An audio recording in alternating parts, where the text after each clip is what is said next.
Mana yang lebih bahagia, sebagai single parent dengan bisnis lancar, atau suami istri kondisi pas-pasan?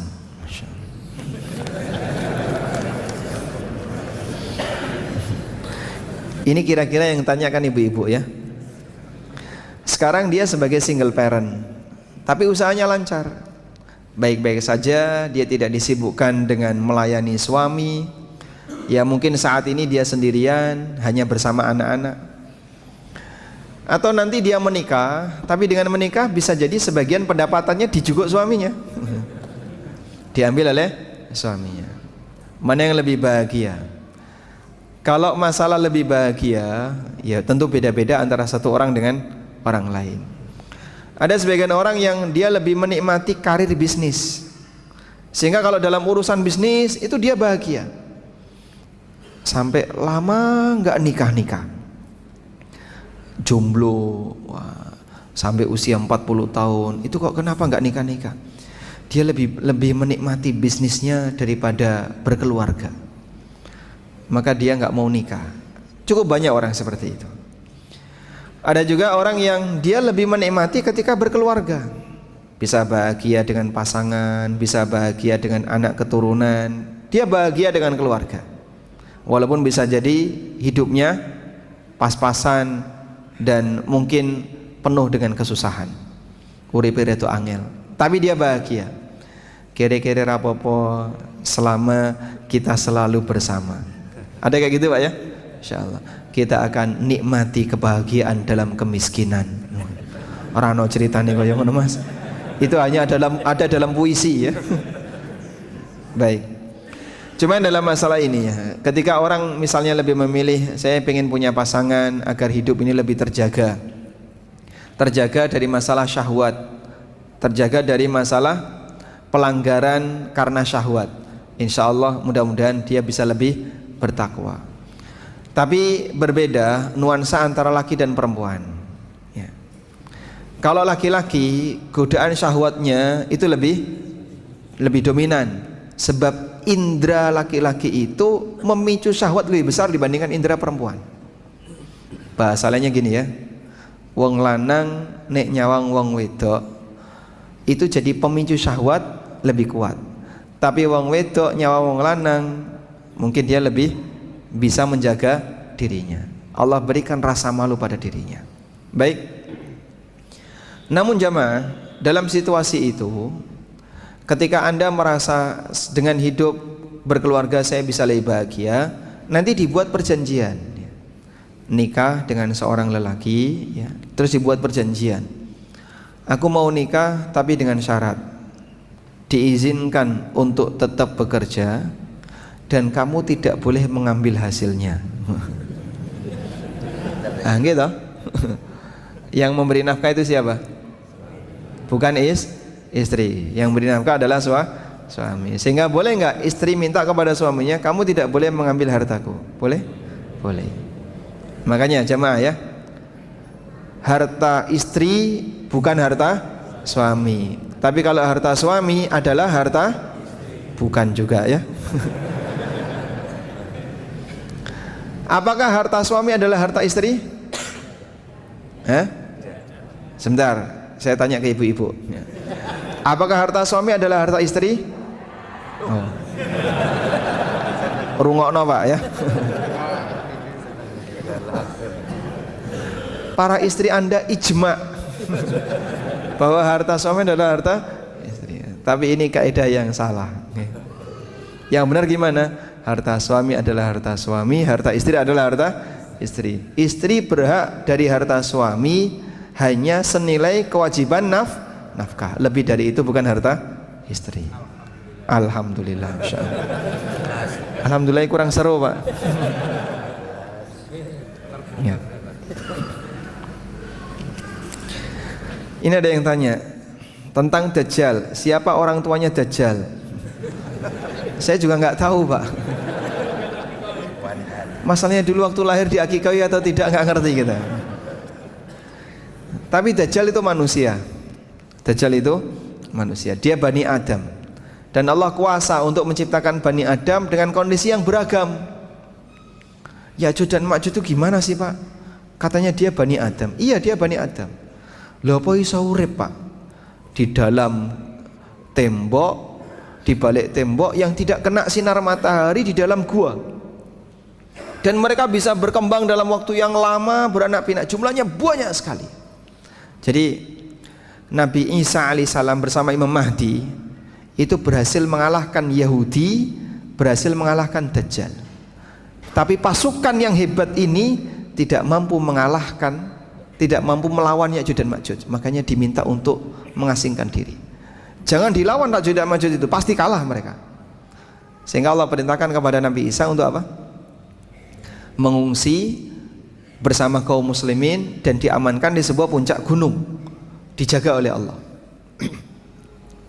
Ya'juj dan Ma'juj baru dikeluarkan oleh Allah setelah itu dalam jumlah yang sangat banyak, sehingga pasukan yang berhasil mengalahkan Yahudi yang sekarang jadi PR sedunia, semua muslim sedunia melawan Yahudi nggak berhasil, besok akan dikalahkan oleh pasukannya Nabi Isa bersama Imam Mahdi.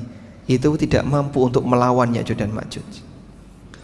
Nah terus gimana itu Pak Ya'juj dan Ma'juj? Wallahu alam. Biarkan hal yang gaib jadi hal yang gaib, jenengan ra usah kepo. Karena kepo seperti ini dilarang. Sebab mustahil orang bisa membongkar dan mengetahuinya.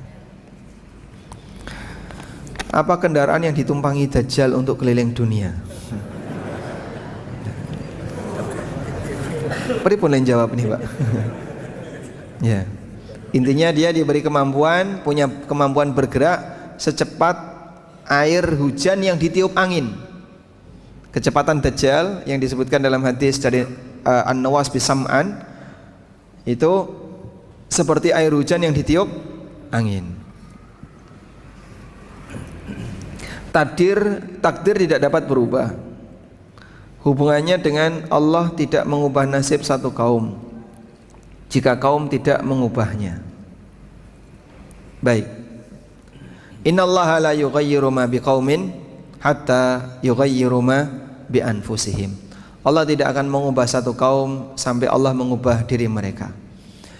Jadi begini, takdir itu ketetapan Allah yang tidak ada satupun manusia yang tahu.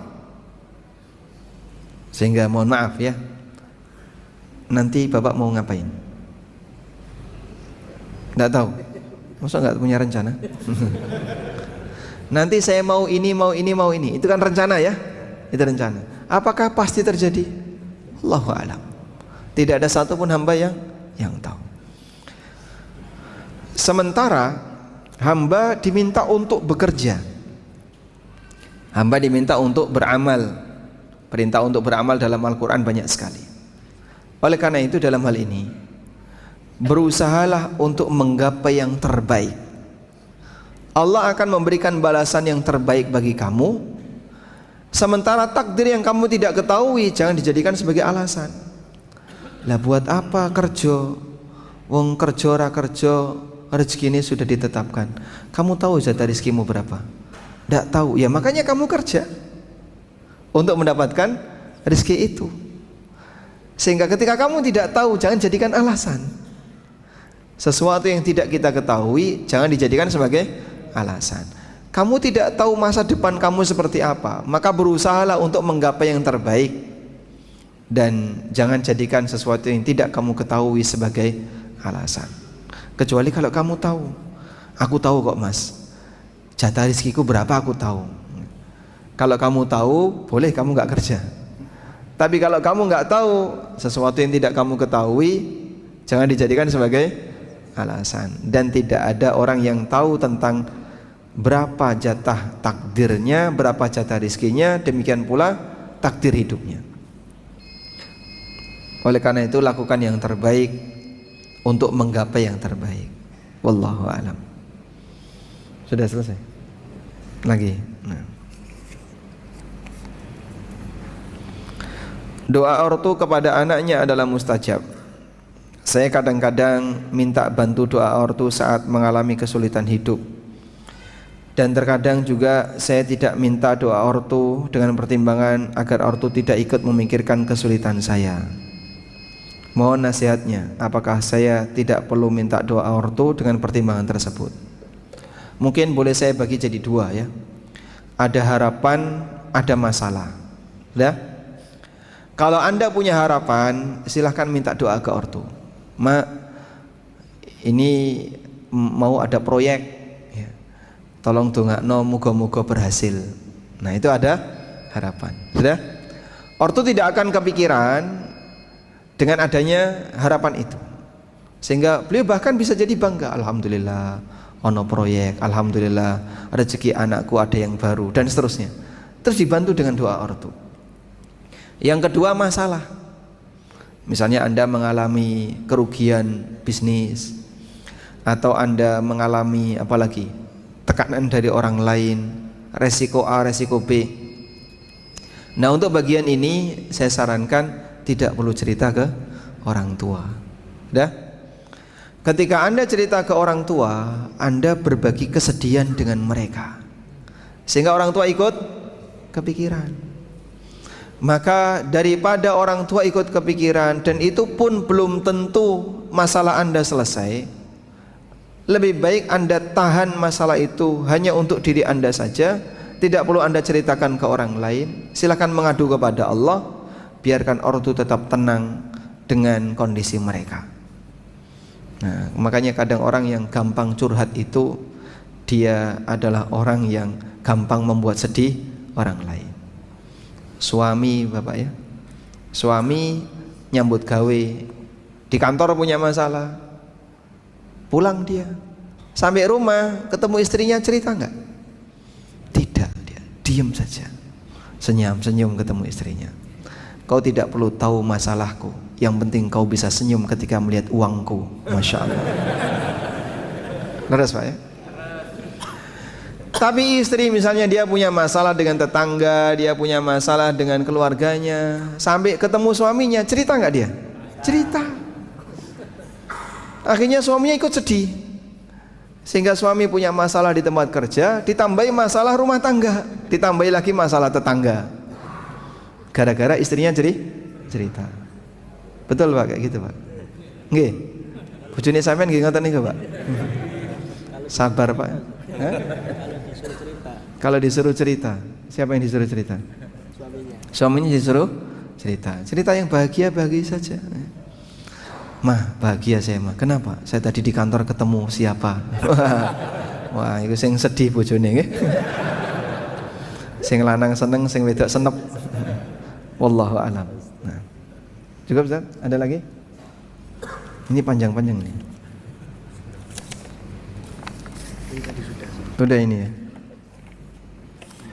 Monggo. Ada suami istri yang kehidupannya harmonis. Suatu ketika suaminya menikah lagi tanpa diketahui istri, dengan tujuan perjuangan menebar agama Islam. Kok menyebarkan, kok nikah toh? Hubungannya apa ini? Oh gitu, menikahi mu'alaf. Sang suami sangat menyayangi dan mencintai istri dan tidak mau menyakiti istri. Bagaimana hukumnya pernikahan tersebut tanpa diketahui oleh istri yang pertama? Baik. Menikah lagi itu tidak disyaratkan harus minta izin. Suami nikah lagi itu tidak harus minta izin. Catat Pak, catat.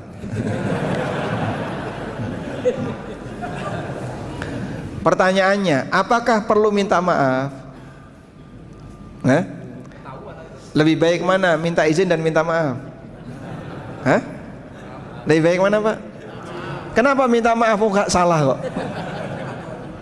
Suami nikah lagi itu salah nggak Pak? Tidak, sehingga kan tidak perlu minta maaf. Maka nikah lagi tidak perlu izin dan tidak perlu minta maaf. Setuju Pak? Setuju. Ini teori Pak ya. Yang saya sampaikan ini teori. Meskipun kenyataannya Anda takut istri. Baik. Tapi pada intinya dalam posisi seperti yang ditanyakan tadi, bagaimana hukum pernikahannya? Kalau Anda tanya hukum pernikahan, statusnya sah. Hukumnya boleh. sebab seorang lelaki diizinkan oleh Allah untuk poligami. Masalahnya budaya di masyarakat kita ini berbeda ya dengan budaya masa silam. Mungkin yang pernah hidup di tahun 60-an, bahkan di tahun 50-an, punya istri lebih dari satu itu biasa. Sehingga mereka disebut generasi baby bombers. Anake oke walaupun uripe rekoso pas-pasan. Tapi anaknya banyak. Sehingga orang-orang tua kita dulu kan, bapak ini istrinya 3, istrinya 2. Jadi rata-rata istri 2, istri 3 itu biasa. Ternyata Pak, wallahu alam, dalam situasi hidup sulit poligami itu mudah. Dalam situasi hidup mudah poligami sulit. Bapak pilih yang mana? Jadi seperti di daerah-daerah perang ya. Di wilayah Yaman, di wilayah Palestina, di wilayah mana lagi, di wilayah Suriah, itu ternyata poligami biasa. Dalam situasi ketika mereka sedang perang. Karena mereka ingin memperbanyak keturunan. Sehingga di saat banyak nyawa yang hilang, Allah munculkan lebih banyak lagi dengan adanya banyak keturunan. Ya. Tapi ini tidak berlaku di negara kita ya. Dulu pernah situasi seperti itu terjadi. Gimana Pak? Balik ke zaman dulu Pak? Zaman penjajahan. Mudah-mudahan Allah kasih kita rasa aman yang baik. Dan intinya dalam hal ini, bagi para ibu-ibu, kalaupun suaminya nikah lagi, Anda mendapatkan ujian untuk bertakwa kepada Allah ya. Bertakwanya gimana? Jangan gugat cerai.